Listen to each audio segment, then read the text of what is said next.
Krishna everyone. Begin with the prayers. Om Ajnanatimirandhasya Jnananjanashalakaya Chakshurunmilitam Yena Tasmai Shri Gurave Namaha.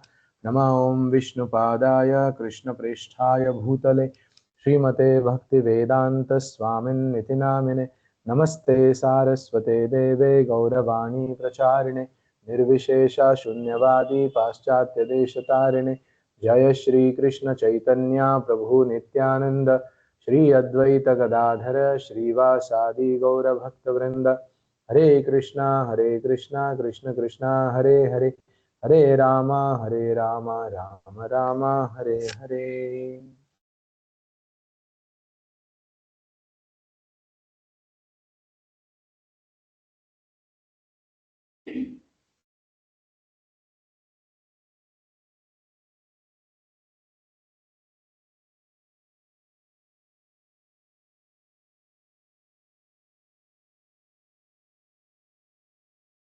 ಪುಸ್ತಕ ಪರಿಪೂರ್ಣ ಪ್ರಶ್ನೆ ಪರಿಪೂರ್ಣ ಉತ್ತರ. ಎ.ಸಿ. ಭಕ್ತಿ ವೇದಾಂತ ಸ್ವಾಮಿ ಪ್ರಭುಪಾದರು ಮತ್ತು ಒಬ್ಬ ಸೈನ್ಸ್ ಟೀಚರ್ ಮಧ್ಯೆ ಆದಂತಹ ಸೈನ್ಸ್ ಟೀಚರ್ ಬಾಬ್ ಕೋಹೆನ್, ಪಾಶ್ಚಾತ್ಯ ದೇಶದವನು, ಇವರಿಬ್ಬರ ಮಧ್ಯೆ ಆದಂತಹ ಒಂದು ಕಾನ್ವರ್ಸೇಷನ್ ಅನ್ನ ನಾವು ಓದ್ತಾ ಇದ್ದೀವಿ. ಶ್ರೀಲ ಪ್ರಭುಪಾದ್: ಹೌದು, ಈ ಮನುಷ್ಯ ಜನ್ಮವನ್ನು ಕಳೆದುಕೊಂಡರೆ ಮಹಾ ನಷ್ಟವಾಗುತ್ತದೆ. ಲೌಕಿಕ ಅಸ್ತಿತ್ವದ ಬಂಧನವನ್ನು ಕಳೆದುಕೊಳ್ಳಲು ಜೀವಿಗಳಿಗೆ ನೀಡಿರುವ ಮಹಾನ್ ಅವಕಾಶವಿದು. ಇಷ್ಟೆಲ್ಲಾ ಪ್ರಶ್ನೆಗಳನ್ನು ಕೇಳಲು ಸಾಧ್ಯವಾದದ್ದಕ್ಕೆ ನನ್ನಲ್ಲಿ ಕೃತಜ್ಞತಾ ಭಾವ ಮೂಡುತ್ತಿದೆ ಎಂದು ಬಾಬ್ ಕೋಹೆನ್ ಹೇಳ್ತಾ ಇದ್ದಾನೆ ಶ್ರೀಲ ಪ್ರಭುಪಾದರಿಗೆ. ಯಾಕಂದ್ರೆ ಈ ಮುಂಚಿನ ಪೇಜಸ್ಗಳಲ್ಲಿ, ಪುಟಗಳಲ್ಲಿ ಕೂಡ ನಾವು ನೋಡ್ತೀವಿ, ಬಹಳಷ್ಟು ಪ್ರಶ್ನೆಗಳನ್ನು ಆಲ್ರೆಡಿ ಬಾಬ್ ಕೋಹೆನ್ ಕೇಳಿದ್ದಾರೆ ಮತ್ತು ಶ್ರೀಲ ಪ್ರಭುಪಾದರು ಅದಕ್ಕೆ ಚೆನ್ನಾಗಿ ಉತ್ತರ ಕೊಟ್ಟಿದ್ದಾರೆ. ಸೊ ಹಾಗಾಗಿ ಇಲ್ಲಿ ಒಂದು ಕೃತಜ್ಞತಾ ಭಾವ ಮೂಡುತ್ತಿದೆ ಎಂದು ಶ್ರೀಲ ಪ್ರಭುಪಾದರಿಗೆ ಹೇಳ್ತಾ ಇದ್ದಾರೆ. ಶ್ರೀಲ ಪ್ರಭುಪಾದ್: ಹೌದು, ನೀವು ಇನ್ನೂ ಹೆಚ್ಚು ಹೆಚ್ಚು ಅರಿಯಬಹುದು ಬಾಬ್, ಆದರೆ ಇನ್ನೂ ನಾನು ಮನೆಯೊಡನೆ ಸಂಪರ್ಕ ಇರಿಸಿಕೊಂಡಿದ್ದೇನೆ. ಮದುವೆ ನಿಶ್ಚಯವಾಗಿದೆ. ಶ್ರೀಲ ಪ್ರಭುಪಾದ್: ಇಲ್ಲ, ಎಷ್ಟೋ ಮದುವೆಗಳಾಗಿವೆ. ಶ್ಯಾಮ್ ಸುಂದರರ ಕಡೆ ತೋರಿಸುತ್ತಾ, ಶ್ಯಾಮ್ ಸುಂದರ್ ಅನ್ನುವಂತಹ ಶ್ರೀಲ ಪ್ರಭುಪಾದರ ಶಿಷ್ಯ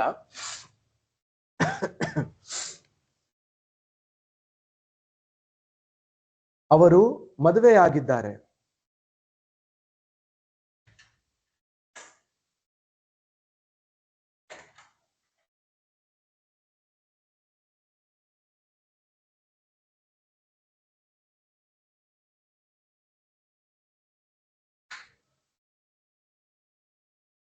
ಸೊ ಶ್ರೀಲ ಪ್ರಭುಪಾದ್ರೆ ಸ್ವತಃ ಎಷ್ಟೋ ಅವರ ಭಕ್ತರಿಗೆ ಅವರಾಗೆ ಮದುವೆ ಮಾಡಿಸಿ ಕೊಟ್ಟಿದ್ದಾರೆ.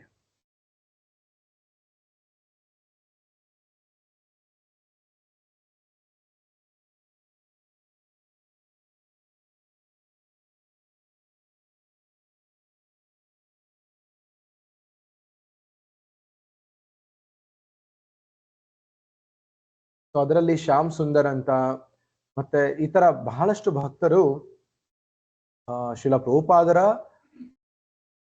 ಅನುಮತಿಯಿಂದ ಅವರು ಗೃಹಸ್ಥ ಆಶ್ರಮಕ್ಕೆ ಸೇರಿ ನಂತರ ಅವರ ಸೇವೆಯನ್ನ ಮತ್ತೆ ಇಸ್ಕಾನ್ ಸಂಸ್ಥೆಯಲ್ಲೇ ಮುಂದುವರಿಸಿದ್ರು. ಹಾಗಾಗಿ ಇಲ್ಲಿ ಬಾಬ್ ಕೋಹೆನ್ ಅನ್ಕೊಂಡಿದ್ದಾರೆ, ಈಗ ಶ್ರೀಲ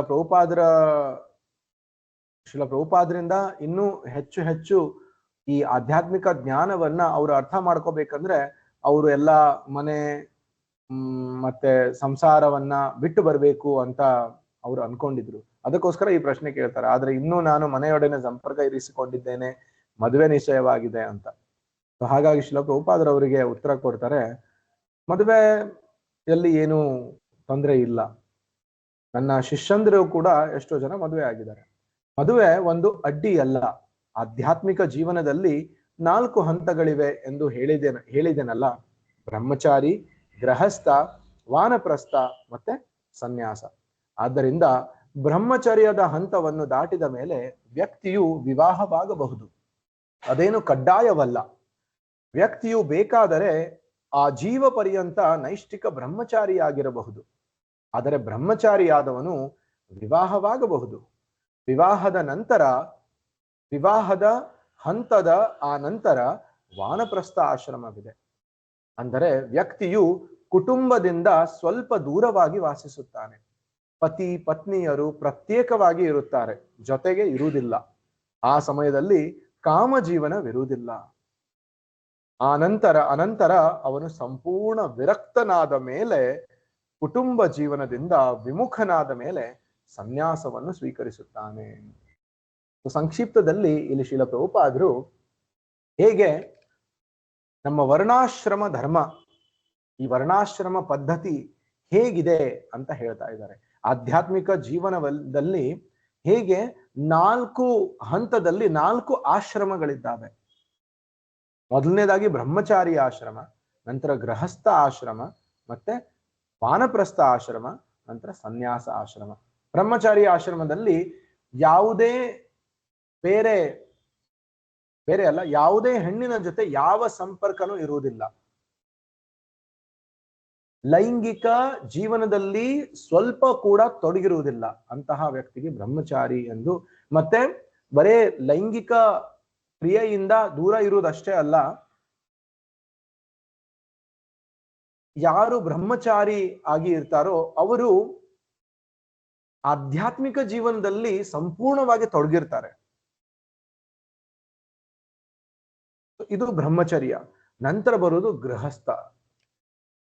ಗೃಹಸ್ಥ ಕೂಡ ಗೃಹಸ್ಥ ಆಶ್ರಮ. ಗೃಹಸ್ಥರಲ್ಲಿ ಕೂಡ 2 ರೀತಿ ಹೇಳ್ತಾರೆ ಶ್ರೀಲ ಪ್ರಭುಪಾದರು. ಶಾಸ್ತ್ರದಲ್ಲಿ ಯಾರ್ಯಾರು ಮದುವೆ ಆಗ್ತಾರೆ ಅವರಲ್ಲಿ 2 ಕ್ಯಾಟಗರೀಸ್ ಹೇಳ್ತಾರೆ. ಒಂದು ಗೃಹಸ್ಥರು, ಇನ್ನೊಂದು ಗೃಹ ಮೇಧಿಗಳು. ಗೃಹಸ್ಥರು ಅಂದ್ರೆ ಯಾರು ವಿವಾಹ ಆದ ಮೇಲೆ ಹೆಂಡತಿ ಗಂಡನ ಜೊತೆ, ಗಂಡ ಹೆಂಡತಿ ಜೊತೆ ಭಗವಂತನ ಸೇವೆಯಲ್ಲಿ ತೊಡಗ್ತಾರೆ.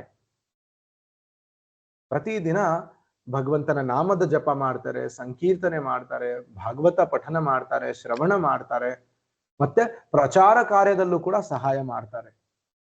ಸೊ ಇಂತಹ ಒಂದು ಜೋಡಿಗೆ ಗೃಹಸ್ಥರು ಅಂತ ಹೇಳ್ತಾರೆ. ಗೃಹ ಮೇಧಿಗಳು ಅಂದ್ರೆ ಯಾರು ಅವರ ವಿವಾಹದ ಉದ್ದೇಶ ಏನಂದ್ರೆ ಇಂದ್ರಿಯ ಭೋಗ. ವಿವಾಹ ಆಗುವುದು ಯಾಕೆ ಅಂದ್ರೆ ಕಾಮವಾಸನೆಗಳನ್ನ ಪೂರೈಸ್ಕೊಳ್ಳಿಕ್ಕೆ, ಒಳ್ಳೆ ಅಡುಗೆ ಮಾಡಿದ್ದು ತಿನ್ಲಿಕ್ಕೆ ಸಿಗ್ತದೆ ಅದಕ್ಕೋಸ್ಕರ. ಸೊ ಇವೆಲ್ಲ ಉದ್ದೇಶವನ್ನು ಇಟ್ಕೊಂಡು ಯಾರು ಮದುವೆ ಆಗ್ತಾರೋ ಅವರಿಗೆ ಗೃಹ ಮೇಧಿಗಳು ಅಂತ ಹೇಳ್ತಾರೆ. ಸೊ ಶ್ರೀಲ ಪ್ರಭುಪಾದರು ಈ ರೀತಿ 4 ಈ ಆಶ್ರಮಗಳನ್ನ ಹೇಳ್ತಾರೆ. ಬ್ರಹ್ಮಚಾರಿ ಆಶ್ರಮ, ಗೃಹಸ್ಥ ಆಶ್ರಮ, ನಂತರ ವಾನಪ್ರಸ್ಥ ಆಶ್ರಮ. ವಾನಪ್ರಸ್ಥ ಆಶ್ರಮದಲ್ಲಿ ಏನಾಗ್ತದೆ, ಯಾವಾಗ ವೃದ್ಧಾಪ್ಯದ ಮೊದಲನೆಯ ಹಂತ ಬರುತ್ತೋ ಆವಾಗ ಗಂಡ ಹೆಂಡತಿ ಇಬ್ರು ಜೊತೆಗೆ ಇರದೆ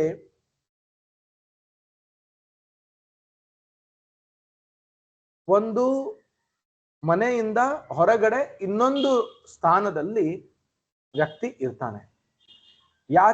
ಯಾಕೆಂದ್ರೆ ಹೆಂಡತಿ ಜೊತೆ ದೈಹಿಕ ಸಂಬಂಧ ಇರುವುದಿಲ್ಲ.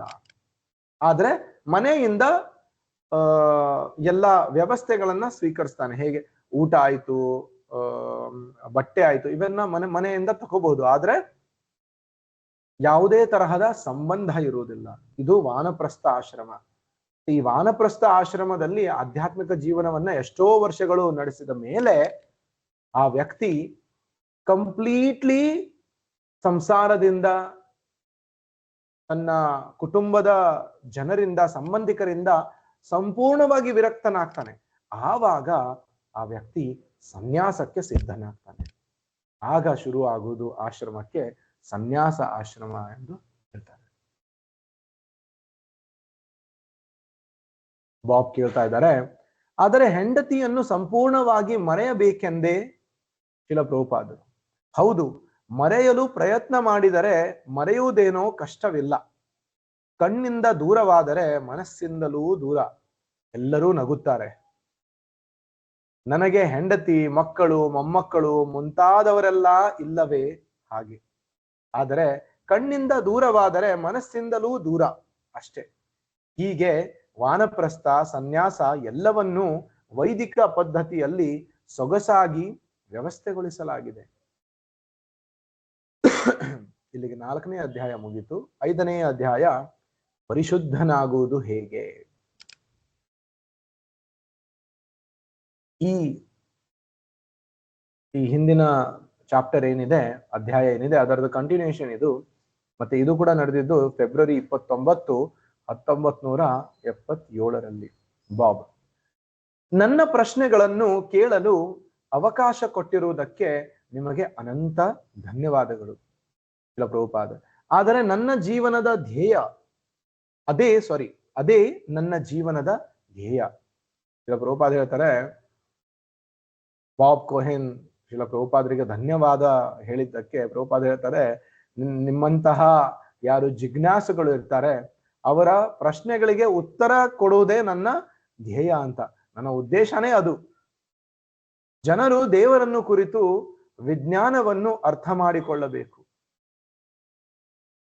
ಪರಮ ಪ್ರಭುವಿನೊಡನೆ ನಾವು ಸಹಕರಿಸದಿದ್ದರೆ ನಮ್ಮ ಜೀವನ ಗೊಂದಲಮಯವಾಗುತ್ತದೆ. ಒಂದು ಯಂತ್ರದಿಂದ ಬಿದ್ದ ತಿರುಪು ಮೊಳೆಗೆ ಯಾವ ಮೌಲ್ಯವೂ ಇರುವುದಿಲ್ಲ ಎಂಬ ಉದಾಹರಣೆಯನ್ನು ನಾನು ಅನೇಕ ಸಲ ಕೊಟ್ಟಿದ್ದೇನೆ. ಆದರೆ ಅದೇ ತಿರುಪು ಮೊಳೆ ಅಂದ್ರೆ ಸ್ಕ್ರೂ ಯಂತ್ರಕ್ಕೆ, ಅದೇ ತಿರುಪು ಮೊಳೆಯನ್ನು ಯಂತ್ರಕ್ಕೆ ಜೋಡಿಸಿದರೆ ಆಗ ಅದಕ್ಕೆ ಮೌಲ್ಯ ಬರುತ್ತದೆ. ಅದೇ ರೀತಿಯಲ್ಲಿ ನಾವೆಲ್ಲ ಭಗವಂತನ ಅವಿಭಾಜ್ಯ ಅಂಶಗಳು. ದೇವರಿಲ್ಲದೆ ನಮಗೇನೂ ಮೌಲ್ಯವಿಲ್ಲ. ದೇವರಿಲ್ಲದೆ ನಮಗೇನು ಮೌಲ್ಯವಿದೆ? ಯಾವ ಬೆಲೆಯೂ ಇಲ್ಲ. ನಾವು ಮತ್ತೆ ಭಗವಂತನ ಸಂಪರ್ಕವೆಂಬ ನಮ್ಮ ಮೊದಲ ಸ್ಥಾನಕ್ಕೆ ಬರಬೇಕು. ಆಗ ನಮಗೆ ಮೌಲ್ಯವಿರುತ್ತದೆ. ತುಂಬಾ ಸುಂದರವಾದಂತಹ ಉದಾಹರಣೆ ಇದು, ಅದಲ್ವಾ? ಅತಿ ಸುಲಭವಾಗಿ ಅರ್ಥ ಮಾಡ್ಕೋಬಹುದು. ಯಾವಾಗ ಯಾವುದೋ ಒಂದು ಮಷೀನ್ ಇದೆ ಅಂತ ತಿಳ್ಕೊಳ್ಳಿ, ಅದಕ್ಕೆ ಒಂದು ಸ್ಕ್ರೂ ಇರ್ತದೆ. ಈಗ ಎಷ್ಟೋ ಸಲ ನೀವು ಇಂಡಸ್ಟ್ರಿಯಲ್ ಏರಿಯಾದಲ್ಲಿ ಎಲ್ಲಾದ್ರೂ ಹೋದ್ರೆ ಅಲ್ಲಿ ಫ್ಯಾಕ್ಟ್ರೀಸ್ ಇರ್ತವೆ, ಮೆಕ್ಯಾನಿಕಲ್ ಪ್ರಾಡಕ್ಟ್ಸ್ ಪ್ರೊಡ್ಯೂಸ್ ಮಾಡ್ತಾರೆ. ಅಲ್ಲಿ ಇಲ್ಲಿ ಎಷ್ಟೋ ಕಡೆ ಕೆಲವೊಂದು ಸ್ಕ್ರೂಗಳು, ನಟ್ಸ್ಗಳು ಬಿದ್ದಿರ್ತವೆ. ಆ ಸ್ಕ್ರೂಗಳಿಗೆ, ನಟುಗಳಿಗೆ ಏನು ಬೆಲೆ ಇಲ್ಲ. ಆದ್ರೆ ಅದೇ ಸ್ಕ್ರೂ ಯಾವಾಗ ಒಂದು ಮಷೀನ್ ಅಲ್ಲಿ ಅದರ ಜಾಗದಲ್ಲಿ ಫಿಟ್ ಆಗಿರ್ತದೆ, ಅದಕ್ಕೆ ಬೆಲೆ ಇದೆ. ಅದೇ ರೀತಿ ನಾವು ಯಾವಾಗ ಭಗವಂತನಿಂದ ದೂರ ಆಗ್ತೀವಿ, ನಮಗೇನು ಬೆಲೆ ಇಲ್ಲ. ಯಾವಾಗ ಭಗವಂತನ ಜೊತೆ ಸಂಪರ್ಕವನ್ನ ಮತ್ತೆ ಬೆಳೆಸ್ಕೋತೀವಿ, ಮತ್ತೆ ನಮ್ಮ ಸ್ಥಾನ ಭಗವಂತನ ನಾವು ಶಾಶ್ವತ ಅಂಶ ಎಂದು ನಾವು ಅರ್ಥ ಮಾಡ್ಕೋತೀವಿ, ಆವಾಗ ನಮ್ಮ ಜೀವನಕ್ಕೆ ಬೆಲೆ ಇದೆ. ಬಾಬ್, ಇಂದು ಅಪರಾಹ್ನ ಬಂದ ವ್ಯಕ್ತಿಯೊಬ್ಬರನ್ನು ನಾನು ಭೇಟಿ ಮಾಡಿದೆ. ಇಲ್ಲಿಗೆ ಅವರು ಬಂದ ಕಾರಣವನ್ನು ನೀವು ಕೇಳಿದರೆ ತಮಾಷೆ ಎನಿಸಬಹುದು. ಮಾಯಾಪುರದಲ್ಲಿ ಹಿಪ್ಪಿಗಳಿದ್ದಾರೆ ಎಂಬ ಸುದ್ದಿ ಅವರ ಕಿವಿಗೆ ಬಿತ್ತಂತೆ. ಒಬ್ಬ ವ್ಯಕ್ತಿ ಮಧ್ಯಾಹ್ನದ ಸಮಯದಲ್ಲಿ ಅಲ್ಲಿ ಭೇಟಿ ಕೊಡ್ತಾರೆ. ಮತ್ತೆ ಅವ್ರು ಬಂದಿದ್ದ ಕಾರಣ ಏನಂದ್ರೆ, ಆ ಮಾಯಾಪುರದಲ್ಲಿ ಹಿಪ್ಪಿಗಳು ಬಂದಿದ್ದಾರೆ ಎಂದು ಒಂದು ಸುದ್ದಿ ಅವರಿಗೆ ಸಿಕ್ತು. ಅದಕ್ಕೋಸ್ಕರ ಅವರು ಬಂದಿದ್ದಾರೆ. ಶಿಲ ಪ್ರಭುಪಾದರು, ಏನು ಬಾಬ್, ಮಾಯಾಪುರದಲ್ಲಿ ಹಿಪ್ಪಿಗಳಿದ್ದಾರೆ ಎಂಬ ಸುದ್ದಿ ಅವರ ಕಿವಿಗೆ ಬಿತ್ತಂತೆ. ನಾನು ಅವರ ಹತ್ತಿರ ಮಾತಾಡುತ್ತಿದ್ದೆ. ಅನಂತರ ಕೆಲವರು ಭಕ್ತರು ಅವರೊಡನೆ ಮಾತಾಡುತ್ತಿದ್ದರು. ಅವರು ನನ್ನ ಬಳಿ ಕೆಲವು ಸಂಗತಿಗಳನ್ನು ಹೇಳಿದರು. ಅವಕ್ಕೆ ನನ್ನಲ್ಲಿ ಉತ್ತರವಿರಲಿಲ್ಲ. ನಾಳೆ ಮತ್ತೆ ಬಂದು ಭಕ್ತರನ್ನು ಭೇಟಿಯಾಗುವುದಾಗಿ ಅವರು ಹೇಳಿದರು. ಆದರೆ ಅವರು ಏನು ಹೇಳಿದರು ಎಂದು ನಿಮಗೆ ಹೇಳುತ್ತೇನೆ ಎಂದು ಇದು ಗೊಂದಲಕಾರಿಯಾಗಿದೆ. ಅವರು ಚಿಕ್ಕವರಾಗಿದ್ದಾಗ ಪ್ರಭುಪಾದರು ಅವರು ಭಾರತೀಯರೇ, ಯಾರು ಬಂದು ಈ ತರ ಹಿಪ್ಪಿಗಳಿದ್ದಾರೆ ಎಂದು ತಿಳ್ಕೊಂಡು ಆ ಹಿಪ್ಪಿಗಳು ಅಂದ್ರೆ ಶಿಲ ಪ್ರಭುಪಾದರು ಅಮೆರಿಕಾದಲ್ಲಿ ಹೋಗಿ ಯಾರನ್ನ ಭಕ್ತರನ್ನಾಗಿ ಮಾಡಿದ್ರೋ ಅವರು ಇದ್ದಾರೆ ಅಂತ ತಿಳ್ಕೊಂಡಾಗ ಅವರು ಬಂದು ಕೆಲವೊಂದು ಪ್ರಶ್ನೆಗಳನ್ನ ಕೇಳ್ತಾರೆ. ಆದ್ರೆ ಬಾಬ್ ಕೋಹೆನ್ ಹತ್ರ ಆ ಪ್ರಶ್ನೆಗಳಿಗೆ ಉತ್ತರ ಇರುವುದಿಲ್ಲ. ಆ ಪ್ರಶ್ನೆಗಳನ್ನ ಪ್ರಭುಪಾದರ ಹತ್ರ ಕೇಳಲಿಕ್ಕೆ ಬಂದಿದ್ದಾರೆ. ಪ್ರಭುಪಾದರು ಕೇಳ್ತಾ ಇದ್ದಾರೆ, ಅವರು ಭಾರತೀಯರ, ಯಾರು ಬಂದು ಕೇಳ್ತಾ ಇದ್ರು ಪ್ರಶ್ನೆ, ಅವರು ಭಾರತೀಯರ, ಇಂಡಿಯನಾ ಅಂತ ಕೇಳ್ತಾ ಇದ್ದಾರೆ. ಬಾಬ್, ಹೌದು ಭಾರತೀಯರು, ಇಲ್ಲೇ ಸಮೀಪದಲ್ಲೇ ಅವರ ವಾಸ. ಇಂಗ್ಲಿಷ್ ಅನ್ನು ಚೆನ್ನಾಗಿಯೇ ಮಾತಾಡುತ್ತಾರೆ. ಚಿಕ್ಕಂದಿನಲ್ಲಿ ಅವರು ಪ್ರತಿದಿನ ಕಾಳಿಯನ್ನು ಅಮಿತ ಶ್ರದ್ಧೆಯಿಂದ ಪೂಜಿಸುತ್ತಿದ್ದರಂತೆ. ಹೀಗಿರುತ್ತಾ ಪ್ರವಾಹ ಬಂತು. ಪ್ರವಾಹ ಬಂದಾಗ ಜನಗಳಿಗೆ ಬಹಳ ಕಷ್ಟ ನಷ್ಟಗಳಾದವು. ಈಗ ಆತನಿಗೆ ಯಾವ ಧರ್ಮವೂ ಇಲ್ಲ. ಜನರಲ್ಲಿ ಪ್ರೇಮವನ್ನು ವಿಕಾಸಗೊಳಿಸುವುದರಲ್ಲೇ ತಮಗೆ ಸಂತೋಷ ಸಿಗುತ್ತದೆಂದು ಅವರು ಹೇಳುತ್ತಾರೆ. ದೇವರು ಮತ್ತು ಧರ್ಮವನ್ನು ನಿಮ್ಮ ಜೀವನದಲ್ಲಿ ಒಂದಾಗಿ ಮಾಡಿಕೊಳ್ಳಿ ಎಂದು ಅವರಿಗೆ ಹೇಗೆ ಹೇಳುವುದೆಂದು ನನಗೆ ತೋಚಲಿಲ್ಲ. ಮರಣಾನಂತರ ನಾನು ಭಗವಂತನ ಒಂದು ಅಂಶವಾಗಬಹುದು ಅಥವಾ ಆಗದಿರಬಹುದು, ಆದರೆ ಅದರ ಬಗೆಗೆ ಈಗ ಚಿಂತೆ ಮಾಡಲಾರದಂತೆ.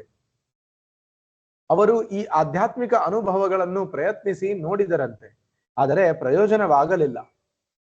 ನಾನು ಇದನ್ನು ಕೇಳುತ್ತಿರುವುದಕ್ಕೆ ಒಂದು ಕಾರಣವೇನೆಂದರೆ, ನಾನು ಅಮೆರಿಕಕ್ಕೆ ಹಿಂದಿರುಗಿದ ಮೇಲೆ ನನ್ನ ಸಂಪರ್ಕಕ್ಕೆ ಬರುವ ಅನೇಕ ಜನರು ಹೀಗೆಯೇ ಇರುತ್ತಾರೆ.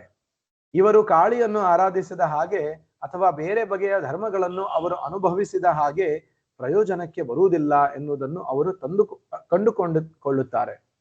ಅವರಿಗೆ ಏನು ಹೇಳಬೇಕು ಎಂದು ನನಗೆ ಗೊತ್ತಿಲ್ಲ. ಇದು ಪ್ರಯತ್ನಿಸಿ ನೋಡಲು ಯೋಗ್ಯವಾದದ್ದು ಎಂದು ಅವರಿಗೆ ಮನದಟ್ಟು ಮಾಡಿಕೊಡುವುದು ಹೇಗೆ ಎಂದು ನನಗೆ ಗೊತ್ತಿಲ್ಲ. ಪ್ರಶ್ನೆ ಏನಂದ್ರೆ, ಸರಳ ಭಾಷೆಯಲ್ಲಿ ಹೇಳುವುದಂದ್ರೆ, ಒಬ್ಬ ಭಾರತೀಯ ವ್ಯಕ್ತಿ ಮಾಯಾಪುರದ ಹತ್ರನೇ ವಾಸ ಇರ್ತದೆ ಅವನು ಬಂದು ಈ ಹಿಪ್ಪಿಗಳ ಹತ್ರ ಕೇಳ್ತಾನೆ ಹಲವಾರು ಪ್ರಶ್ನೆಗಳನ್ನ. ಅದೇ ರೀತಿ ಬಾಬ್ ಕೋಹೆನ್ ಹತ್ರ ಕೂಡ ಬಂದು ಕೇಳ್ತಾನೆ. ಪ್ರಶ್ನೆ ಏನಂದ್ರೆ, ಅವನು ಚಿಕ್ಕವನಿರ್ಬೇಕಾದ್ರೆ ಕಾಳಿಯ ಪೂಜೆ ಮಾಡ್ತಿದ್ದ, ಕಾಳಿ ದೇವಿ, ಕಾಳಿಕಾ ಮಾತಾ ಪೂಜೆ ಮಾಡ್ತಿದ್ದ. ಆದ್ರೆ ಒಂದು ಸಮಯದಲ್ಲಿ ಪ್ರವಾಹ ಬಂದು ಎಷ್ಟೋ ಕಷ್ಟ ಬಂತು, ನಷ್ಟ ಬಂತು, ಏನೇನೋ ನಾಶ ಆಗೋಯ್ತು, ಎಷ್ಟೋ ಜನ ಸತ್ತು ಹೋದ್ರು. ಹಾಗಾಗಿ ಅವನಿಗೆ ಕಾಳಿಯ ಮೇಲೆ ವಿಶ್ವಾಸ ಹೋಯಿತು. ಹಾಗಾಗಿ ಅವನು ಧರ್ಮದ ಪಾಲನೆಯನ್ನು ಮಾಡ್ತಾ ಇಲ್ಲ. ಬರೇ ಮನುಷ್ಯರನ್ನ ಪ್ರೀತಿಸುವುದು, ಅವರಿಗೋಸ್ಕರ ಒಳ್ಳೇದು ಮಾಡುವುದು, ಅದೇ ನನ್ನ ಧರ್ಮ ಎಂದು ಅವನು ಮಾಡ್ತಾ ಇದ್ದಾನೆ. ದೇವರ ಮೇಲೆ ಏನು ವಿಶ್ವಾಸ ಇಲ್ಲ, ಯಾವ ದೇವತೆ ಮೇಲೂ ಕೂಡ ಅವನಿಗೆ ವಿಶ್ವಾಸ ಇಲ್ಲ. ಮತ್ತೆ ಮರಣಾನಂತರ ದೇವರ ಹತ್ರ ಹೋಗ್ತೀನೋ ಇಲ್ಲೋ ಅದು ನನಗೆ ಗೊತ್ತಿಲ್ಲ, ಹೋಗ್ಬಹುದು ಹೋಗದೆ ಇರಬಹುದು. ಹಾಗಾಗಿ ಅವನಿಗೆ ಏನು ವಿಶ್ವಾಸ ಇಲ್ಲ. ಸೊ ನಾನು ಅಮೆರಿಕಕ್ಕೆ ಮರಳಿ ಹೋದ ಮೇಲೆ ಅಲ್ಲಿ ಕೂಡ ಇಂಥ ಜನ ಸಿಗ್ತಾರೆ, ಅವರಿಗೆ ಏನು ಉತ್ತರ ಕೊಡುವುದು, ಹೇಗೆ ಅವರಿಗೆ ಕೃಷ್ಣ ಭಕ್ತಿಯಲ್ಲಿ ಕರ್ಕೊಂಡು ಬರುವುದು, ಕೃಷ್ಣ ಪ್ರಜ್ಞೆ ಕಡೆಗೆ ಅವರಿಗೆ ಹೇಗೆ ಆಕರ್ಷಿಸುವುದು ಎಂದು ಬಾಬ್ ಕೋಹೆನ್ ಅವರು ಶಿಲ ಪ್ರಭುಪಾದರಿಗೆ ಪ್ರಶ್ನೆ ಕೇಳ್ತಾರೆ. ಶಿಲ ಪ್ರಭುಪಾದ, ಸದ್ಯ ನೀವು ಅದಕ್ಕೆ ಪ್ರಯತ್ನ ಮಾಡಬೇಡಿ, ನಿಮಗೆ ನೀವು ಮನದಟ್ಟು ಮಾಡಿಕೊಳ್ಳಲು ಪ್ರಯತ್ನಿಸಿ. ಶಿಲ ಪ್ರಭುಪಾದರು ಹೇಳ್ತಾ ಇದ್ದಾರೆ, ಅವರಿಗೆ ನೀವು ಅರ್ಥ ಮಾಡ್ಲಿಕ್ಕೆ ನೀವು ಸಹಾಯ ಮಾಡೋಕ್ಕಿಂತ ಮೊದಲು ನೀವು ಇದನ್ನ ಮೊದಲು ಅರ್ಥ ಮಾಡ್ಕೊಳ್ಳಿ, ನಂತರ ಅದನ್ನ ನೋಡೋಣ ಅಂತ ಪ್ರಭುಪಾದ ಹೇಳ್ತಾರೆ. ಬಾಬ್, ಹೌದು, ನಾನು ಅವರಿಗೆ ಭಕ್ತರನ್ನು ನೋಡಲು ಸೂಚಿಸಿದೆ. ಹೊರಗೆ ಹೋಗುವ ದಾರಿಯಲ್ಲಿ ನೋಡುವಾಗ ಅವರು ಮರಳಿ ಹೋಗುತ್ತಿರುವುದು ರಸ್ತೆಯಲ್ಲಿ ಕಂಡಿತು. ನಾನು ಅವರನ್ನು ಮತ್ತೆ ಭೇಟಿ ಮಾಡಿ ಮತ್ತೊಮ್ಮೆ ಬನ್ನಿ ಎಂದು ಹೇಳಿದೆ. ಆದರೆ ಶಿಲ ಪ್ರಭುಪಾದ, ಮೊದಲು ನೀವು ಒಪ್ಪಿಕೊಳ್ಳಿ, ಆ ನಂತರ ಬೇರೆಯವರನ್ನು ಒಪ್ಪಿಸಲು ಪ್ರಯತ್ನಿಸಿ. ನಿಮ್ಮ ಬಾಳು ಯಶಸ್ವಿ ಆದಾಗ ಬೇರೆಯವರ ಕಲ್ಯಾಣವನ್ನು ನೀವು ಸಾಧಿಸಬಹುದು ಎನ್ನುವುದು ಚೈತನ್ಯ ಮಹಾಪ್ರಭುಗಳ ಬೋಧನೆ. ಭಾರತ ಭೂಮಿತೆ ಹೈಲೆ ಮನುಷ್ಯ ಜನ್ಮ ಯಾರ, ಜನ್ಮ ಸಾರ್ಥಕ ಕರಿ ಕರ ಪರ ಉಪಕಾರ. ಮೊದಲು ನಿಮ್ಮ ಬಾಳನ್ನು ಪರಿಪೂರ್ಣ ಮಾಡಿಕೊಳ್ಳಿ, ಆ ನಂತರ ಇತರರಿಗೆ ಬೋಧಿಸಲು ಪ್ರಯತ್ನಿಸಿ. ಇದನ್ನ ನಾವು ಕೂಡ ತುಂಬಾ ಸಲ ನಮ್ಮ ಅನುಭವಕ್ಕೆ ಬರುತ್ತೆ. ಏನು, ಎಷ್ಟೋ ಸಲ ನಾವು ಸರಿಯಾಗಿ ಕೆಲವೊಂದು ನಿಯಮಗಳನ್ನ ಪಾಲನೆ ಮಾಡ್ತಾ ಇರುವುದಿಲ್ಲ. ಬೇರೆಯವರಿಗೆ ಇದನ್ನ ಮಾಡಿ, ಹಾಗ್ ಮಾಡಿ, ಹೀಗ್ ಮಾಡಿ, ಇಷ್ಟೆಲ್ಲಾ ನಿಯಮಗಳಿದಾವೆ, ಇಷ್ಟೆಲ್ಲಾ ಮಾಲೆಗಳನ್ನ ಜಪ ಮಾಡಬೇಕು, ಬೆಳಿಗ್ಗೆ ಬ್ರಹ್ಮ ಮುಹೂರ್ತದಲ್ಲಿ ಮಾಡ್ಬೇಕು ಅಂತ ನಾವೆಲ್ಲರಿಗೂ ಹೇಳ್ತೀವಿ. ಆದ್ರೆ ಎಷ್ಟೋ ಸಲ ಯಾವಾಗ ನಮ್ಗೆ ಅದನ್ನ ಆಗೋದಿಲ್ವೋ ಆವಾಗ ತುಂಬಾ ಕಷ್ಟ ಅನಿಸ್ತದೆ. ಹಾಗಾಗಿ ಇದು ಪ್ರಭುಪಾದರು ಹೇಳ್ತಾ ಇದ್ದಾರೆ ಮತ್ತೆ ಚೈತನ್ಯ ಮಹಾಪ್ರಭುಗಳು ಕೂಡ ಇದನ್ನು ಹೇಳಿದ್ದಾರೆ. ಏನು? ಜನ್ಮ ಸಾರ್ಥಕ ಕರಿ ಕರ ಪರ ಉಪಕಾರ. ಮೊದಲು ನಾವು ನಮ್ಮ ಜನ್ಮವನ್ನು ಸಾರ್ಥಕ ಮಾಡ್ಕೋಬೇಕು, ನಂತರ ಪರ ಉಪಕಾರ ಮಾಡಬೇಕು. ಬಾಬಾ ಸದಾ ಕೃಷ್ಣ ಪ್ರಜ್ಞೆಯಲ್ಲಿ ಇಲ್ಲದಿದ್ದರೆ ಸಂತೋಷವಾಗಿರುವುದು ಸಾಧ್ಯವಿಲ್ಲ ಎಂದು ಭಕ್ತರು ನನಗೆ ಹೇಳಿದ್ದಾರೆ. ಆದರೆ ಕೆಲವು ಸಲ ನನಗೆ ಸಂತೋಷವಾಗುತ್ತದೆ. ಶಿಲ ಪ್ರಭುಪಾದರು ಕೆಲವು ಸಲ ತಾನೇ, ಎಲ್ಲಾ ಸಲ ಅಲ್ಲವಲ್ಲ ಬಾಬ್. ಹೌದು ಶಿಲ ಪ್ರಭುಪಾದ. ಆದರೆ ನೀವು ಕೃಷ್ಣ ಪ್ರಜ್ಞಾವಂತರಾದರೆ ಸದಾ ಸಂತೋಷವಾಗಿರುತ್ತೀರಿ ಬಾಬ್. ಅವನ ಮಾತಿನ ಅಂತರಾರ್ಥ ಕೃಷ್ಣ ಪ್ರಜ್ಞೆ ಇಲ್ಲದೆ ಸಂತೋಷವಿಲ್ಲ ಎಂದು. ಶಿಲ ಪ್ರಭುಪಾದ ಅದು ವಾಸ್ತವ ಸಂಗತಿ. ಉದಾಹರಣೆಗೆ, ಭೂಚರ ಪ್ರಾಣಿಯನ್ನು ನೀರಿಗೆ ಎಸೆದರೆ ಯಾವುದೇ ಪರಿಸ್ಥಿತಿಯಲ್ಲೂ ಅದು ಸಂತೋಷವಾಗಿರಲು ಸಾಧ್ಯವಿಲ್ಲ. ಅದನ್ನು ಮತ್ತೆ ನೆಲದ ಮೇಲೆ ಇರಿಸಿದರೆ ಸಂತೋಷಗೊಳ್ಳುತ್ತದೆ. ಹಾಗೆಯೇ ನಾವು ಕೃಷ್ಣನ ಅವಿಭಾಜ್ಯ ಅಂಶವಾಗಿಲ್ಲದಿದ್ದರೆ ನಾವು ಸಂತೋಷವಾಗಿರಲು ಸಾಧ್ಯವಿಲ್ಲ. ಹಳೆ ಉದಾಹರಣೆಯಂತೆ ಯಂತ್ರವಿಲ್ಲದೆ ಯಂತ್ರದ ಬಿಡಿ ಭಾಗಕ್ಕೆ ಯಾವ ಮೌಲ್ಯವೂ ಇಲ್ಲ. ಆದರೆ ಅದನ್ನು ಮತ್ತೆ ಯಂತ್ರಕ್ಕೆ ಜೋಡಿಸಿದರೆ ಮೌಲ್ಯ ಬರುತ್ತದೆ. ನಾವು ಕೃಷ್ಣನ ಅಂಶ, ನಾವು ಕೃಷ್ಣನನ್ನು ಸೇರಬೇಕು. ನಿಮ್ಮ ಪ್ರಜ್ಞೆಯ ಮೂಲಕ ನಾನು ಕೃಷ್ಣನಿಗೆ ಸೇರಿದವನು, ಕೃಷ್ಣ ನನ್ನವನು ಎಂದು ಯೋಚಿಸುವರಷ್ಟರಿಂದಲೇ ತತ್ಕ್ಷಣ ನೀವು ಕೃಷ್ಣನನ್ನು ಸೇರಬಹುದು ಅಷ್ಟೇ ಬಾಬ್. ಏನದು ಕೃಷ್ಣ? ಶಿಲ ಪ್ರಭುಪಾದ ಕೃಷ್ಣ ನನ್ನವನು ಬಾಬ್. ನನ್ನವನು? ಶಿಲ ಪ್ರಭುಪಾದ ಹೌದು, ನನ್ನವನು, ನನ್ನ ಕೃಷ್ಣ ಬಾಬ್. ಆಹಾ. ಶಿಲ ಪ್ರಭುಪಾದ ಕೃಷ್ಣ ನನ್ನವನು ಬಾಬ್. ಹೌದು ಶಿಲ ಪ್ರಭುಪಾದ ನಾನು ಕೃಷ್ಣನಿಗೆ ಸೇರಿದವನು, ಅದು ನಮ್ಮ ವಾಸ್ತವ ಸ್ಥಿತಿ ಬಾಬ್. ನಾವು ಕೃಷ್ಣನ ಅಂಶ. ಶಿಲ ಪ್ರಭುಪಾದ ಹೌದು, ಪ್ರತಿಯೊಂದು ಕೃಷ್ಣನ ಅವಿಭಾಜ್ಯ ಅಂಶವೇ. ಏಕೆಂದರೆ ಪ್ರತಿಯೊಂದು ಕೃಷ್ಣನ ಶಕ್ತಿಯಿಂದ ಉತ್ಪತ್ತಿಯಾಗಿದೆ. ಪ್ರತಿಯೊಂದು ಕೃಷ್ಣನ ಶಕ್ತಿ. ಒಬ್ಬ ಭಾರತೀಯ ಸಜ್ಜನರು ಶಿಲ ಪ್ರಭುಪಾದರೆ ಅಲ್ಲೇ ಬಾಬ್ ಕೋಹೆನ್ ಮತ್ತೆ ಶಿಲ ಪ್ರಭುಪಾದರ ಜೊತೆ ಇನ್ನು ಕೆಲವೊಬ್ರು ಕೂಡ ಶಿಲ ಪ್ರಭುಪಾದರ ಭಕ್ತರು ಶಿಷ್ಯಂದಿರು ಕೂತ್ಕೊಂಡಿರ್ತಾರೆ. ಅದರಲ್ಲೇ ಒಬ್ಬ ಭಾರತೀಯ ಸಜ್ಜನರು ಕೇಳ್ತಾರೆ, ಶಿಲ ಪ್ರಭುಪಾದರೆ ನನ್ನದೊಂದು ಪ್ರಶ್ನೆ, ಭಕ್ತಿ ಇಲ್ಲದೆ ಮೂಡಿದ ಸೇವೆಯ ಸ್ಥಾನವೇನು? ಭಕ್ತಿ ಇಲ್ಲದೆ ಮಾಡಿದ ಸೇವೆಯ ಸ್ಥಾನವೇನು? ಶಿಲ ಪ್ರಭುಪಾದ ಅದು ಸೇವೆಯಲ್ಲ, ವ್ಯಾಪಾರ. ಪ್ರತಿಯೊಬ್ಬರೂ ನಗುತ್ತಾರೆ. ಉದಾಹರಣೆಗೆ, ಇಲ್ಲಿ ಮಾಯಾಪುರದಲ್ಲಿ ಒಬ್ಬ ಗುತ್ತಿಗೆದಾರನನ್ನು ನಾವು ನೇಮಿಸಿಕೊಂಡಿದ್ದೇವೆ. ಅದು ಸೇವೆಯಲ್ಲ, ಅದು ವ್ಯಾಪಾರ ಅಲ್ಲವೇ? ನಮ್ಮ ಗ್ರಾಹಕರೇ ನಮ್ಮ ಧಣಿಗಳು ಎಂದೆಲ್ಲ ಎಷ್ಟೇ ಅಲಂಕಾರಿಕವಾಗಿ ಹೇಳಲಿ, ಇದು ವ್ಯಾಪಾರವೇ. ಹೌದಲ್ವಾ? ಎಷ್ಟೋ ಕಡೆ ನಾವು ನೋಡ್ತೀವಿ, ಶಾಪ್ಸ್ ಗಳಲ್ಲಿ, ಬಿಸ್ನೆಸಸ್ ಗಳಲ್ಲಿ ಅವ್ರ ಸ್ಟೇಟ್ಮೆಂಟ್ಸ್ ಇರುತ್ತೆ, ನಮ್ಮ ಗ್ರಾಹಕರೇ ನಮ್ಮ ಧಣಿಗಳು ಅಂತ. ಈ ತರ ಎಷ್ಟೋ ಸ್ಟೇಟ್ಮೆಂಟ್ಸ್ ಅವರು ಬರೀಲಿ, ಅವ್ರ ಕಸ್ಟಮರ್ಸ್ಗೆ ಅವರೇ ದೇವರು ಅಂತ ಹೇಳಿ, ಹಂಗಂತ ಅವ್ರ ಬಿಸ್ನೆಸ್ ಅಲ್ಲ ಅಂತ ಹೇಳಲಿಕ್ಕೆ ಬರುದಿಲ್ಲ. ಅದು ಬಿಸ್ನೆಸ್ಸೇ, ಅದು ವ್ಯಾಪಾರನೇ. ಏಕೆಂದರೆ ಸಂದಾಯ ಮಾಡದಿರುವ ಯಾರೂ ಗ್ರಾಹಕನ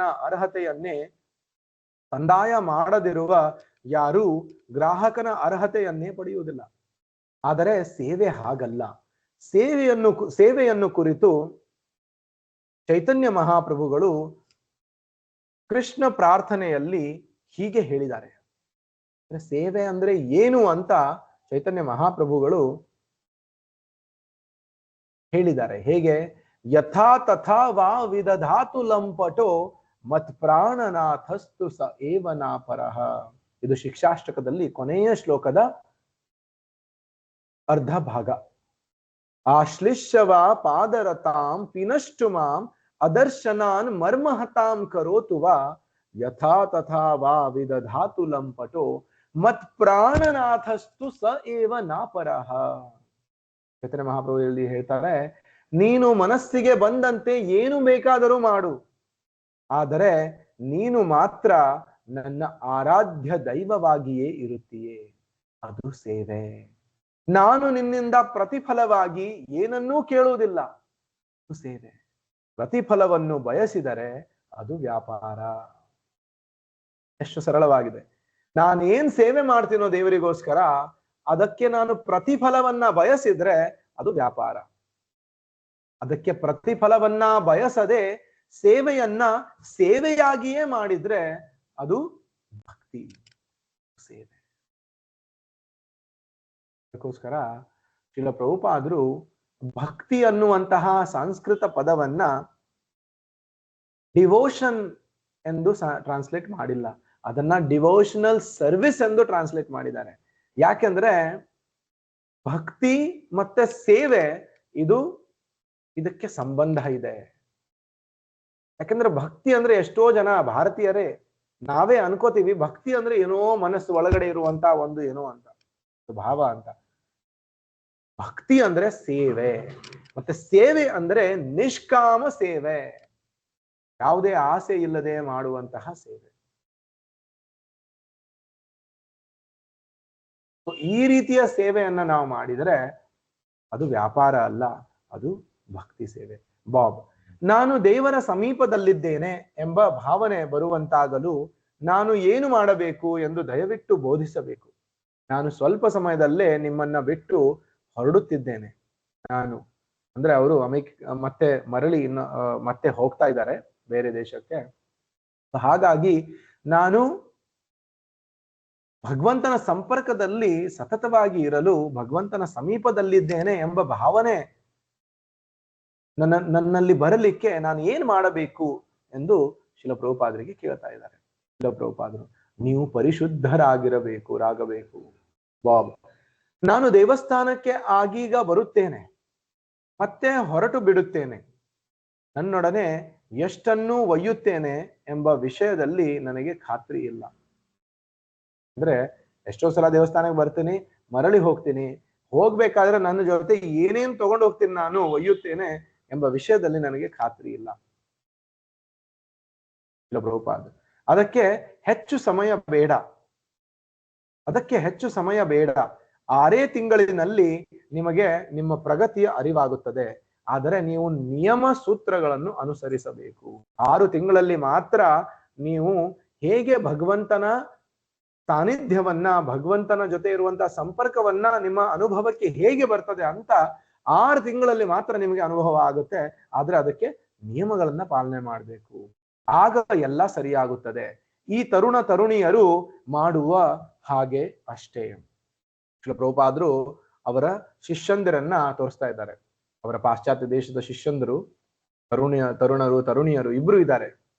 ಅವರನ್ನ ತೋರಿಸಿ ಹೇಳ್ತಾ ಇದ್ದಾರೆ, ಅವ್ರು ಹೇಗೆ ಮಾಡ್ತಾ ಇದ್ದಾರೆ ಅದೇ ರೀತಿ ಮಾಡ್ಬೇಕು ಬಾಬ್. ಹಾಗೋ ಸರಿ. ಶ್ರೀಲ ಪ್ರಭುಪಾದ್ ಅವರಿಗೆ ಚಲನಚಿತ್ರಕ್ಕೆ ಹೋಗುವುದಾಗಲಿ, ಉಪಹಾರ ಗೃಹ ಅಂದ್ರೆ ರೆಸ್ಟೋರೆಂಟ್ಸ್, ಚಲನಚಿತ್ರ ಗೃಹ ಅಂದ್ರೆ ಗೊತ್ತು ನಿಮಗೆ, ಹೋಗುವುದಾಗಲಿ ಹವ್ಯಾಸವಿಲ್ಲ. ಅವರು ಎಲ್ಲಾ ಅನರ್ಥಗಳನ್ನು ನಿಲ್ಲಿಸಿದ್ದಾರೆ, ಎಲ್ಲಾ ಅನಗತ್ಯಗಳನ್ನು ನಿಲ್ಲಿಸಿದ್ದಾರೆ ಬಾಬ್. ನಾನು ವಾಪಸ್ ಹೋದ ಮೇಲೆ ಅವರು ಶ್ರೀಲ ಪ್ರಭುಪಾದ್, ಮಾನವ ಜೀವನವಿರುವುದು ಪರಿಶುದ್ಧರಾಗುವುದಕ್ಕಾಗಿಯೇ. ನಮಗೆ ಪ್ರಕೃತಿ ಮಾನವ ಜೀವನ ಕೊಡುವಂತಹ ಉದ್ದೇಶನೇ ನಾವು ಪರಿಶುದ್ಧರಾಗಬೇಕು ಎಂದು ಬಾಬ್.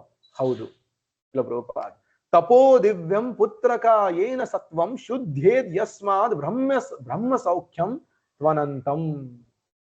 ಇದು ಋಷಭದೇವರು ಅವರ 100 ಜನ ಮಕ್ಕಳಿಗೆ ಉಪದೇಶ ಮಾಡ್ತಾ ಇದ್ದಾರೆ. ಅದರಲ್ಲಿ ಹೇಳ್ತಾ ಇದ್ದಾರೆ, ಮಾನವ ಜೀವನ ಎಷ್ಟು ಅಮೂಲ್ಯವಾದದ್ದು ಮತ್ತು ಇದರ ಉದ್ದೇಶವೇನು. ತಪೋ ದಿವ್ಯಂ, ಮಾನವ ಜೀವನದಲ್ಲಿ ದಿವ್ಯವಾದಂತಹ ತಪಸ್ಸೆಯನ್ನ ಮಾಡಬೇಕು. ಪುತ್ರಕ ಅಂದ್ರೆ ಅವರ ಪುತ್ರರಿಗೆ ಹೇಳ್ತಾ ಇದ್ದಾರೆ, ಏನ ಸತ್ವಂ ಶುದ್ಧೇತ್, ಈ ರೀತಿ ತಪಸ್ಸೆ ಮಾಡಿ, ದಿವ್ಯವಾದಂತಹ ತಪಸ್ಸೆ ಮಾಡಿ ನಾವು ಶುದ್ಧರಾಗಬೇಕು. ಯಸ್ಮಾದ್ ಬ್ರಹ್ಮ ಸೌಖ್ಯಂ ತ್ವನಂತಂ, ಮತ್ತೆ ಆ ಸತ್ವ ಗುಣದಲ್ಲಿ ಬ್ರಹ್ಮ ಸೌಖ್ಯ, ಬ್ರಹ್ಮ ಸುಖ ಅಂದ್ರೆ ಆಧ್ಯಾತ್ಮಿಕ ಸುಖವನ್ನ ನಾವು, ಆ ಅನಂತವಾದಂತಹ ಆಧ್ಯಾತ್ಮಿಕ ಸುಖವನ್ನ ನಾವು ಅನುಭವಿಸಬೇಕು ಅಂತ ಹೇಳ್ತಾ ಇದ್ದಾರೆ. ಸತ್ವ ಅಂದರೆ ಅಸ್ತಿತ್ವ, ಆದ್ದರಿಂದ ನಿಮ್ಮ ಅಸ್ತಿತ್ವವನ್ನು ಪರಿಶುದ್ಧಗೊಳಿಸಿಕೊಳ್ಳದಿದ್ದರೆ ನಿಮ್ಮ ದೇಹವನ್ನು ಬದಲಾಯಿಸಿಕೊಳ್ಳಬೇಕಾಗುತ್ತದೆ. ಈ ದೇಹದಿಂದ ಇನ್ನೊಂದು ದೇಹಕ್ಕೆ, ಕೆಲವು ಸಲ ಉಚ್ಚ, ಕೆಲವು ಸಲ ನೀಚ ದೇಹಕ್ಕೆ. ಉದಾಹರಣೆಗೆ, ಒಂದು ರೋಗವನ್ನು ಗುಣ ಮಾಡಿಕೊಳ್ಳದಿದ್ದರೆ ಅದು ನಾನಾ ಬಗೆಯ ಕಷ್ಟಕ್ಕೆ ನಮ್ಮನ್ನು ಒಳಗೂ ಮಾಡಬಹುದು. ಹಾಗೆಯೇ ನಮ್ಮ ಅಸ್ತಿತ್ವವನ್ನು ಪರಿಶುದ್ಧಗೊಳಿಸಿಕೊಳ್ಳದಿದ್ದರೆ ಒಂದು ದೇಹದಿಂದ ಇನ್ನೊಂದು ದೇಹಕ್ಕೆ ದೇಹಾಂತರಗೊಳ್ಳಬೇಕಾಗುತ್ತದೆ.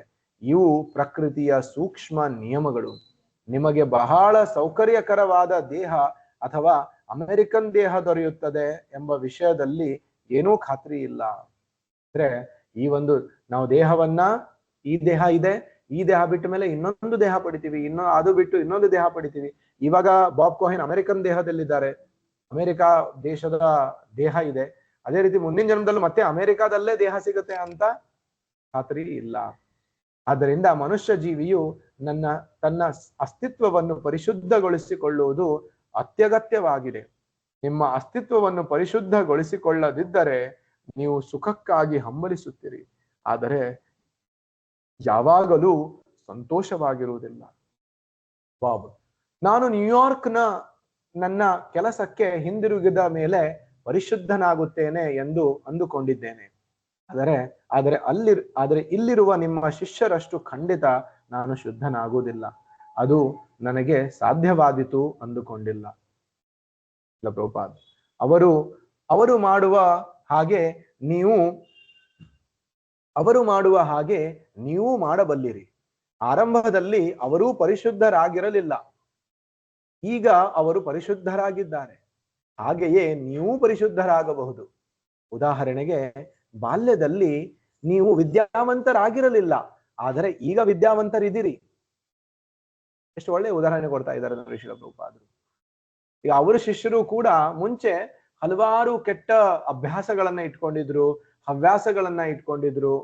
ತುಂಬಾ ತರಹದ ಬೇರೆ ಬೇರೆ ರೀತಿಯಲ್ಲಿ ಮಾಂಸ ತಿನ್ನುವುದು, ಅನೈತಿಕ ಸಂಬಂಧಗಳನ್ನ ಇಟ್ಕೊಳ್ಳುವುದು, ಜೂಜಾಡುವುದು, ಡ್ರಗ್ಸ್ ಗಳನ್ನ, LSD ಗಳನ್ನ ಬಳಸುವುದು, ಈ ರೀತಿ ಬಹಳಷ್ಟು ಬೇಡದೇ ಇರುವಂತ ಕೆಲಸಗಳನ್ನ ಮಾಡ್ತಾ ಇದ್ರು. ಆದ್ರೆ ಶ್ರೀಲ ಪ್ರಭುಪಾದರ ಸಂಪರ್ಕಕ್ಕೆ ಬಂದು ಎಲ್ಲಾ ನಿಯಮಗಳನ್ನ ಪಾಲನೆ ಮಾಡ್ತಾ ಮಾಡ್ತಾ, ಹರೇ ಕೃಷ್ಣ ಮಹಾಮಂತ್ರದ ಜಪ ಮಾಡ್ತಾ ಮಾಡ್ತಾ ಅವರೆಲ್ಲಾ ಕೆಟ್ಟ ಚಟಗಳನ್ನ ಬಿಟ್ಟಿದ್ದಾರೆ.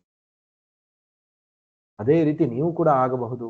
ಹೇಗೆ ಬಾಲ್ಯದಲ್ಲಿ ನಮಗೆ ಏನು ಕೂಡ ನಾಲೆಜ್ ಇರ್ಲಿಲ್ಲ, ಜ್ಞಾನ ಇರ್ಲಿಲ್ಲ, ಈ ಭೌತಿಕ ಪ್ರಪಂಚದ ಬಗ್ಗೆ ಯಾವ ಜ್ಞಾನನೂ ಇರ್ಲಿಲ್ಲ, ಹೌದಲ್ವಾ? ಆದರೆ ಹೇಗೆ ನಾವು ಈ ದೇಹದಲ್ಲಿ ಬೆಳೆದ್ವಿ, ಅದೇ ರೀತಿ ನಮಗೆ ಈ ಸಂಸಾರದ ಜ್ಞಾನ, ಭೌತಿಕ ಜ್ಞಾನ, ಎಲ್ಲಾ ತರಹದ ಜ್ಞಾನ ನಮ್ಗೆ ಗೊತ್ತಾಯ್ತು. ಅದೇ ರೀತಿ ಮುಂಚೆ ಪವಿತ್ರರಾಗಿರಲಿಲ್ಲ, ಮುಂದೆ ಪವಿತ್ರ ಆಗಬಹುದು. ಬಾಬ್: ಹಾಗಾದರೆ ನಾನು ಮಾಡಬಹುದಾದದ್ದು ಏನು ಎಂದು ಮರಳಿ ಹೋದ ಮೇಲೆ ಖಂಡಿತ ಶ್ರೀಲ ಪ್ರಭುಪಾದ್, ನೀವು ಯಾವಾಗ ಹಿಂದಿರುಗುತ್ತೀರಿ?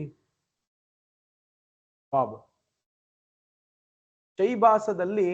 ಚೈಬಾಸದಲ್ಲಿ ನನ್ನ ಕೆಲಸ ಮಾಡಲು ನಾನು ಮರಳಿ ಹೋಗುತ್ತಿದ್ದೇನೆ. ಚೈಬಾಸ್ ಅನ್ನುವಂತ ಪ್ಲೇಸ್ ಅದು, ಅಲ್ಲಿ. ಶ್ರೀಲ ಪ್ರಭುಪಾದ್: ಚೈಬಾಸದಲ್ಲಿ ಏನಿದೆ? ಬಾಬ್: ನನ್ನ ಬೋಧನೆಯ ಕೆಲಸವನ್ನು ಮಾಡುವುದು ಅಲ್ಲಿಯೇ, ನಾನು ಅಲ್ಲಿಯೇ ವಾಸವಾಗಿದ್ದೇನೆ. ಶ್ರೀಲ ಪ್ರಭುಪಾದ್: ಹಾಗಾದರೆ ನೀವು ಬೋಧಿಸದಿರುವುದೇ ವಾಸಿ, ಏಕೆಂದರೆ ಏನು ಬೋಧಿಸಬೇಕೆಂದೇ ನಿಮಗೆ ಗೊತ್ತಿಲ್ಲ. ಬಾಬ್ ಹೇಳ್ತಾ ಇದ್ದಾರೆ, ಚೈಬಾಸ್ ಅನ್ನುವಂತ ಪ್ಲೇಸ್ ಅಲ್ಲಿ ಅವರು ಬೋಧನೆ ಮಾಡ್ತಾ ಇದ್ದಾರೆ. ಅಂದ್ರೆ ಅವರು ಒಬ್ರು ಟೀಚರ್ ಮತ್ತೆ ಅವರ ಸ್ಟೂಡೆಂಟ್ಸ್ ಗಳಿಗೆ ಕಲಿಸ್ತಾ ಇದ್ದಾರೆ. ಶ್ರೀಲ ಪ್ರಭುಪಾದ ಹೇಳ್ತಾರೆ, ನೀವು ಕಲ್ಸುವುದನ್ನ ಬಿಟ್ಟು ಬಿಡಿ ಅಂತ, ಯಾಕಂದ್ರೆ ನಿಮ್ಗೆ ಏನ್ ಕಲ್ಸ್ಬೇಕು ಅಂತ ಗೊತ್ತಿಲ್ಲ ಅಂತ. ಅವ್ರು ನಗ್ತಾರೆ, ನಾನು ಹೋಗುತ್ತಿದ್ದೇನೆ ಅಂತ ಹೇಳ್ತಾರೆ. ಈ ಬೋಧನೆಯ ಕೆಲಸ ನನಗೆ ಅಷ್ಟೇನು ಇಷ್ಟವಿಲ್ಲ. ನಾನು ಮೇ ತಿಂಗಳಿನಲ್ಲಿ ಅಮೆರಿಕಕ್ಕೆ ಹಿಂದಿರುಗಲಿದ್ದೇನೆ, ಆದರೆ ಭಾರತದಲ್ಲಿರಬೇಕಾದರೆ ಬೋಧಿಸಬೇಕು ಎಂದು ಒಪ್ಪಂದ ಆಗಿದೆ. ಸೊ ಅವರು ಭಾರತಕ್ಕೆ ಬಂದು ಒಪ್ಪಂದದ ಮೇರೆಗೆ ಇದ್ದಾರೆ, ಕಾಂಟ್ರಾಕ್ಟ್ ಅಲ್ಲಿ ಇದ್ದಾರೆ. ಏನು, ಇಲ್ಲಿದ್ದಾಗ ಅವರು ಟೀಚರ್ ಆಗಿ ಕೆಲಸ ಮಾಡ್ತಾರೆ, ಮತ್ತೆ ಮಕ್ಕಳಿಗೆ ಕಲಿಸ್ತಾರೆ ಅಂತ. ಸೊ ಹಾಗಾಗಿ ಅವ್ರು ಹೇಳ್ತಾ ಇದ್ದಾರೆ, ನನಗೂ ಇದು ಇಷ್ಟ ಇಲ್ಲ, ನಾನು ಅಮೆರಿಕಾಗೆ ಮರಳಿ ಹೋಗ್ತಾ ಇದ್ದೇನೆ, ಆದ್ರೆ ಇಂಡಿಯಾದಲ್ಲಿ ಇರೋ ತನಕ ನಾನು ಮಾಡ್ಬೇಕಿದು ಅಂತ. ಶ್ರೀಲ ಪ್ರಭುಪಾದ್: ನೀವು ಈ ವಿಚಾರವನ್ನು ಗಂಭೀರವಾಗಿ ತೆಗೆದುಕೊಂಡರೆ ಎಲ್ಲಿದ್ದರೂ ಪರಿಶುದ್ಧವಾಗಿರಬಹುದು. ನೀವು ಅಮೆರಿಕದಲ್ಲಿದ್ದರೋ ಅಥವಾ ಭಾರತದಲ್ಲಿದ್ದರೋ ಎನ್ನುವುದು ಮುಖ್ಯವಾಗುವುದಿಲ್ಲ. ಆದರೆ ನಿಮ್ಮನ್ನು ನೀವು ಪರಿಶುದ್ಧವಾಗಿಟ್ಟುಕೊಳ್ಳುವುದು ಹೇಗೆ ಎಂಬುದು ನಿಮಗೆ ತಿಳಿದಿರಬೇಕು ಅಷ್ಟೇ ಬಾಬ್. ಅಂದರೆ ಈ ಸೂತ್ರಗಳನ್ನು ಅನುಸರಿಸುವ ಮೂಲಕ ಎಂದು ಹೇಳುತ್ತೀರಾ ಪ್ರಭುಪಾದ್? ಹೌದು. ಉದಾಹರಣೆಗೆ ನಾನು ಅಮೆರಿಕಕ್ಕೆ ಹೋಗಿದ್ದೆ ಶಿಲ ಪ್ರಭುಪಾದ್ರು 1965 ಹೋಗಿರ್ತಾರೆ. ಈ ಸಂಭಾಷಣೆ ನಡೀತಾ ಇರೋದು 1972. ಆದರೆ ಅಮೆರಿಕದಲ್ಲಿರಲಿ ಅಥವಾ ಭಾರತದಲ್ಲಿರಲಿ ನಾನು ಅದೇ ಮನುಷ್ಯ ಬಾಬ್. ನಾನು ನಿಮ್ಮನ್ನು ಮೊದಲು ಸಲ ಭೇಟಿ ಮಾಡಿದಾಗಿನಿಂದ ಕೊಂಚ ಮಟ್ಟಿಗೆ ಇದನ್ನು ಅನುಸರಿಸಲು ಪ್ರಯತ್ನ ಪಟ್ಟೆ. ಅಂದ್ರೆ 1971 ನವೆಂಬರ್ನಲ್ಲಿ ಕಲ್ಕತ್ತಾದಲ್ಲಿ ಸಂಕ್ಷಿಪ್ತವಾಗಿ ಬಾಬ್ ಭೇಟಿ ಆಗಿರ್ತಾರೆ ಪ್ರಭುಪಾದರಿಗೆ, ಶಿಲ ಪ್ರಭುಪಾದ್. ಆದರೆ ಅನುಸರಿಸಿ ಅಂದ್ರೆ ಪ್ರಭುಪಾದ್ರು ಬಾಬ್ ಅನ್ನ ಬಹಳಷ್ಟು ಏನೇನು ಹೇಳಿದ್ದಾರೆ. ಆದ್ರೆ ಇಲ್ಲಿ ಹೇಳ್ತಾ ಇದ್ದಾರೆ ಅದನ್ನ ನೀವು ಅನುಸರಿಸಬೇಕು ಅಂತ, ಅದನ್ನ ಪಾಲನೆ ಮಾಡಬೇಕು ಅಂತ. ನೀವು ಗಂಭೀರವಾಗಿದ್ದರೆ ಕಟ್ಟುನಿಟ್ಟಾಗಿ ಅನುಸರಿಸಬೇಕು ಬಾಬ್. ಆಗಬಹುದು, ಸರಿ. ನಾನು ಈಗ ಏನು ಹೇಳುತ್ತಿದ್ದೇನೆ ಎಂದರೆ, ಈವರೆಗೆ ನಾನು ಹೇಳಿದ್ದರಲ್ಲೆಲ್ಲ ಅತ್ಯಂತ ಮೂರ್ಖತನದ ಮಾತು ಇದಾಗಿರಬಹುದು. ಆದರೆ ನನಗೆ ಏನು ಅನ್ನಿಸುತ್ತಿದೆ ಎಂದು ನಾನು ಹೇಳುತ್ತೇನೆ. ಇಲ್ಲ ಪ್ರಭುಪಾದರು, ಇಲ್ಲ ಮೂರ್ಖತನವಲ್ಲ, ಮೂರ್ಖತನ ಎಂದು ಹೇಳಬೇಡಿ, ಅಪರಿಪೂರ್ಣತೆ ಎಂದು ಹೇಳಿ ಬಾಬ್. ಆಗಲಿ ನಗುತ್ತಾ, ಅಪರಿಪೂರ್ಣತೆ. ಆದರೆ ನಾನು ನಿಮಗೆ ಹೇಳಬೇಕು, ಪ್ರಸ್ತುತ ನಿಮ್ಮ ಭಕ್ತರನ್ನು ನಾನು ಮೆಚ್ಚುತ್ತೇನೆ ಮತ್ತು ಗೌರವಿಸುತ್ತೇನೆ. ಆದರೆ ನಾನು ಅವರಲ್ಲೊಬ್ಬ ಎಂಬ ಭಾವನೆ ನನಗೆ ಬಂದಿಲ್ಲ, ಅಥವಾ ನಾನು ಅವರಲ್ಲೊಬ್ಬನಾಗಬೇಕು ಎಂಬ ಮಹತ್ವಾಕಾಂಕ್ಷೆ ನನಗೆ ಉಂಟಾಗಿಲ್ಲ. ಯಾವುದು ಸರಿಯಾದದ್ದೋ ಅದನ್ನು ಮಾಡಬೇಕು, ದೇವರಿಗೆ ಸಮೀಪವಾಗಬೇಕು ಎನ್ನುವುದು ಮಾತ್ರ ನನ್ನ ಬಯಕೆ ಅನ್ನಿಸುತ್ತಿದೆ. ಸಾಧ್ಯವಾದರೆ ಮುಂದಿನ ಜನ್ಮ ಇನ್ನಷ್ಟು ಉತ್ತಮವಾಗಬೇಕು. ಅಷ್ಟಾದರೆ ನಾನು ತೃಪ್ತ ಶಿಲ ಪ್ರಭುಪಾದ್. ಬಹಳ ಒಳ್ಳೆಯದು ಬಾಬ್. ಇದು ಲೌಕಿಕತೆಗೆ ಅಂಟಿಕೊಂಡ ಹಾಗೆ ಅಂತ ತೋರುತ್ತದೆ. ಆದರೆ ಶಿಲ ಪ್ರಭುಪಾದ್, ನೀವು ಅವರ ಹೆಜ್ಜೆಯನ್ನೇ ಅನುಸರಿಸಿ, ನಿಮ್ಮ ಆಸೆ ಈಡೇರುತ್ತದೆ. ಪರಿಶುದ್ಧವಾಗುವುದು ಮತ್ತು ಸಂತೋಷವಾಗಿರುವುದು ಹೇಗೆ ಎಂದು ನಾವು ಅವರಿಗೆ ತರಬೇತಿ ಕೊಡುತ್ತಿದ್ದೇವೆ. ಅದೇ ನಮ್ಮ ಧ್ಯೇಯ. ಪ್ರತಿಯೊಬ್ಬರೂ ಸಂತೋಷವಾಗಿರಬೇಕು ಎನ್ನುವುದೇ ನಮ್ಮ ಆಸೆ. ಸರ್ವೇ ಸುಖಿನೋ ಭವಂತು. ಸಂತೋಷಗೊಳ್ಳುವುದು ಹೇಗೆ ಎಂದು ಜನರಿಗೆ ಗೊತ್ತಿಲ್ಲ. ಸಂತೋಷಗೊಳ್ಳುವುದಕ್ಕೆ ಇರುವ ಸಿದ್ಧ ಮಾರ್ಗಗಳನ್ನು ಅವರು ಹಿಡಿಯುವುದಿಲ್ಲ. ಅವರು ತಮ್ಮದೇ ಮಾರ್ಗವನ್ನು ಮಾಡಿಕೊಳ್ಳುತ್ತಾರೆ. ಅದೇ ಕಷ್ಟದ ವಿಚಾರ. ಆದ್ದರಿಂದ ವೃಷಭದೇವ ತನ್ನ ಮಕ್ಕಳಿಗೆ ಈ ಉಪದೇಶವನ್ನು ನೀಡಿದ. ನನ್ನ ಪ್ರೀತಿಯ ಮಕ್ಕಳೇ, ದಿವ್ಯತ್ವದ ಸಾಕ್ಷಾತ್ಕಾರಕ್ಕಾಗಿ ಕಠಿಣ ವ್ರತ ನಿಯಮಗಳನ್ನು ಆಚರಿಸಿ. ಇಲ್ಲಿ ಪ್ರತಿಯೊಬ್ಬರೂ ಕಠಿಣ ವ್ರತ ನಿಯಮಗಳನ್ನು ಆಚರಿಸುತ್ತಿದ್ದಾರೆ. ಈ ಹುಡುಗ ನನಗೆ ಗೊತ್ತು, ವಾಣಿಜ್ಯ ನಿರ್ವಹಣೆಯಲ್ಲಿ ಯಾರೋ ಒಬ್ಬ ಅವರ ಶಿಷ್ಯನನ್ನ ಅವರು ತೋರಿಸಿ ಹೇಳ್ತಾ ಇದ್ದಾರೆ, ಈ ಹುಡುಗ ನನಗೆ ಗೊತ್ತು, ವಾಣಿಜ್ಯ ನಿರ್ವಹಣೆಯನ್ನು ಕಲಿಯಲು ಇವನು ವಿದೇಶಕ್ಕೆ ಹೋಗಬೇಕಾಗಿತ್ತು. ಈಗ ಅವನು ಇಲ್ಲಿ ಚೆನ್ನಾಗಿ ನೆಲೆ ನಿಂತಿದ್ದಾನೆ. ಈ ರೀತಿಯಲ್ಲಿ ಪ್ರತಿಯೊಬ್ಬರೂ ತಮ್ಮ ಭಾವಿ ಜೀವನಕ್ಕಾಗಿ ಕಠಿಣ ವ್ರತ ನಿಯಮಗಳನ್ನು ಆಚರಿಸಬೇಕಾಗುತ್ತದೆ. ಆದ್ದರಿಂದ ಶಾಶ್ವತ ಸುಖಕ್ಕಾಗಿ ಏಕೆ ಆ ಕಠಿಣ ವ್ರತ ನಿಯಮಗಳನ್ನು ಸ್ವೀಕರಿಸಬಾರದು?